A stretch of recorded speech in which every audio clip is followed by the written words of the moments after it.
I love to go to the Gemälde and whenever you walk through it, you've got the feeling that all these paintings want to tell you their stories. And but my knowledge isn't enough. So often you kind of scramble for the right Bible story that you try to remember. And so it wouldn't be wonderful if actually the persons on the painting could start and talk to you.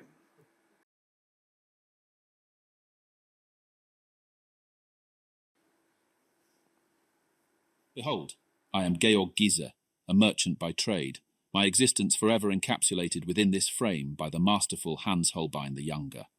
These crimson carnations that grace my desk, they are not mere decoration, but symbols of betrothal, a nod to a bond as yet unseen. In an age devoid of instant portraits and digital scrolls, this painting is my representation, my 16th century profile, if you will, inviting onlookers to peruse the story of my life. Each object here is meticulously chosen, a narrative in still life. The scales, delicate and balanced, speak to the fairness with which I conduct my affairs. The coins, a testament to commerce and trade that fuels the lifeblood of cities and empires alike. The letters, scattered yet ordered, signify the reach of my correspondence, the global web of my enterprise. The lute in the background, partially hidden.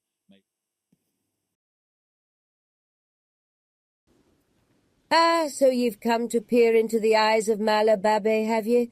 Franz Hals, he's the one who's trapped me lively spirit in this bit of paint and canvas. A barmaid I am, stout and sturdy, with the laughter and folly of Haarlem's taverns flowing through me veins. This owl perched upon me shoulder, some say it's the wise bird of Minerva, others jest it marks me as a hoot, a bit touched in the head, they reckon. But Hals, oh, he saw me true, didn't he? With his quick strokes and that glint in his eye, he's caught the glimmer of life beneath me ruddy cheeks, a tankard in me grip, a twinkle in me weary eyes. I'm the very breath of the Dutch rabble he so loved to paint. And here I sit for eternity, a wench immortalized, a figure of jest and mirth, yet also of the earthy wisdom that comes from a life poured out in ale and song. So take a gander and have a laugh. But remember, in Hal's tavern of frozen moments, we're all but guests passing through. And I, Malababe, with me owl and me ale, I'll be here grinning back at ye long after the laughter fades. I am Etienne. Yes, so everything you saw here was done by generative AI. So it's obviously powered by the incredible intelligence of large language models like Gemini. And so you give them a prompt and they write these wonderful monologues in this respect, very much like Malababe with the owl on the shoulder. And then you can use generative models which are openly available. I think the first one was already available in 2017, and it let you synthesize the speech of Obama and animate his face to it. But there are many others available on GitHub. So the next step, of course, is that you think that it would be nice if you don't only listen to a pre-made text, but that you could actually talk to the paintings. So,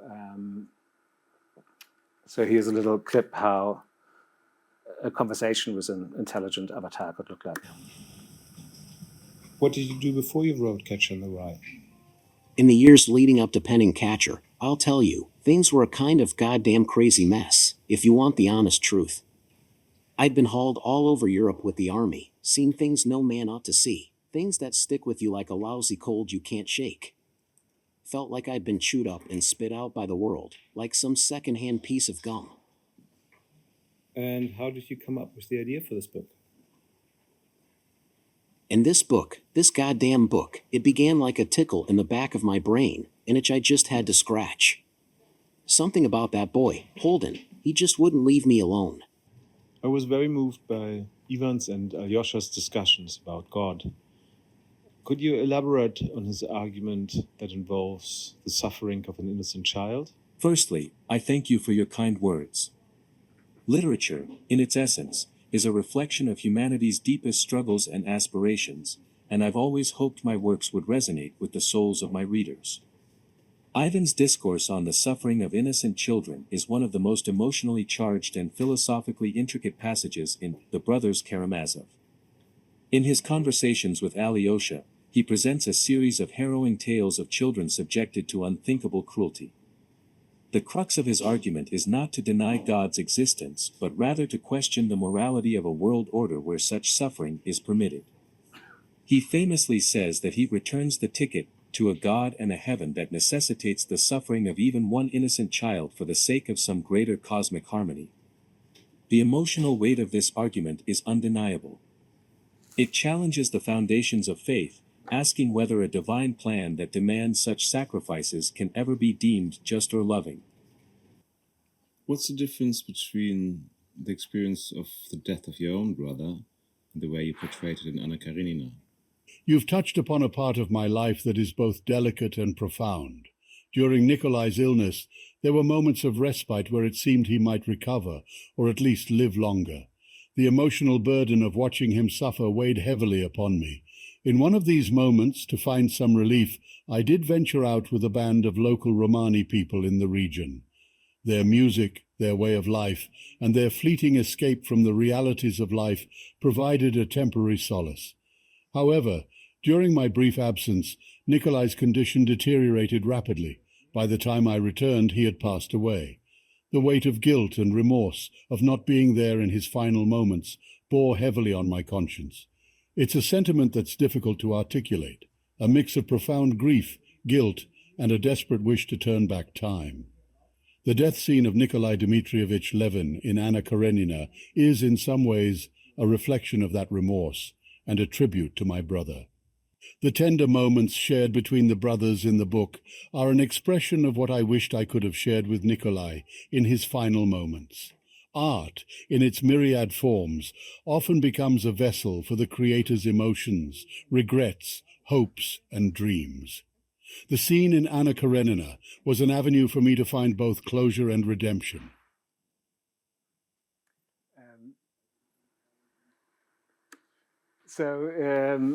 I think it's just remarkable how good these texts are and how well they're written. So the last one was Tolstoy.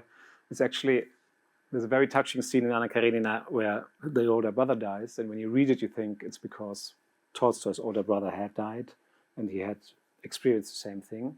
But actually, he went away and partied with the gypsies for a week, and then came back. And because he missed the death of his brother, he wrote such a beautiful scene where his brother died.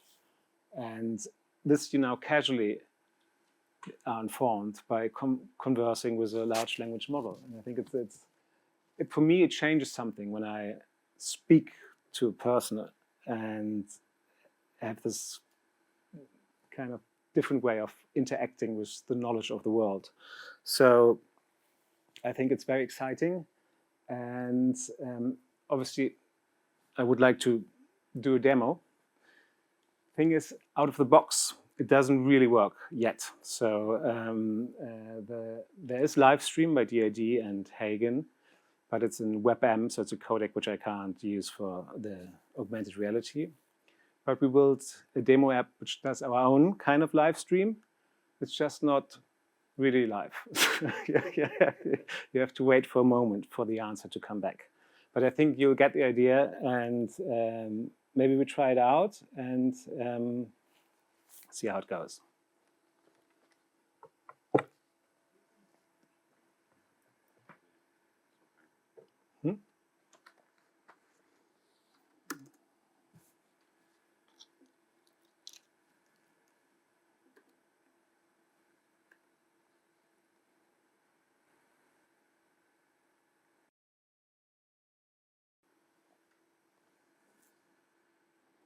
Welcome. I am Fyodor Dostoevsky. Do ask whatever you wish about my writings, my philosophies, or the turbulent journey of my existence. It's an honor to meet you.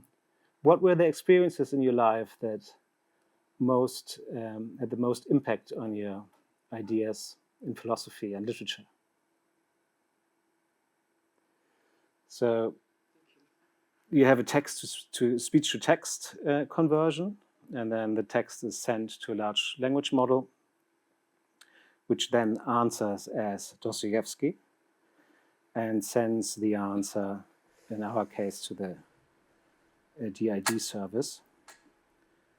And then it sends the answer back.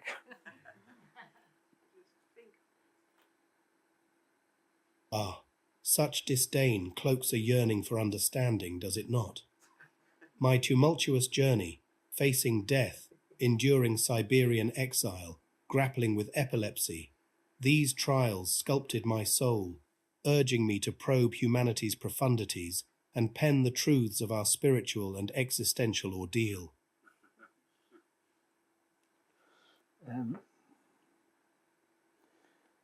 Does any one of you have a question for him? Yes. You okay? How long did it take him to write the book? How long did it take you to write The Brothers Karamazov?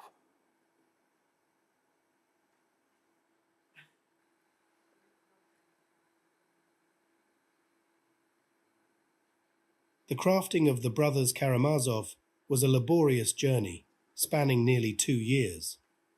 This novel, an exploration of moral struggles, faith and doubt, is a reflection of life's profoundest inquiries, sculpted through the ceaseless toil of the soul. I think one gets the idea, and that this is a new way to interact with the knowledge of the world. And I think it might be interesting to go back to the Erasmus talk, what they had to do in order to get a picture alive. They had to cast an actor, they had to tailor the clothes, they had to go and shoot a video, then they had a long post-production so that it looks like a painting, and then all the painting could do is repeat the same answer again and again and again. And now you have a completely scalable app for the museum app. You can be anywhere in the world, take a photo of the picture, and a large language model will recognize the picture, find out who's the main character, write the text, go through all the steps already explained, and you get an answer back and can actually converse with the main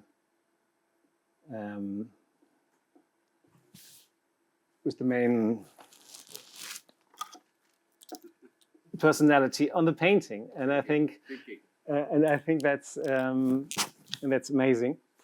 And so I really think that generative AI is the solution to the scalability problem of AR. And I can't wait to see how Google will make all the knowledge of the world available in AR right around you. So thank you very much. And if you have any more questions to me or to Dostoevsky or to Gregor Gysi, I'm happy to oblige.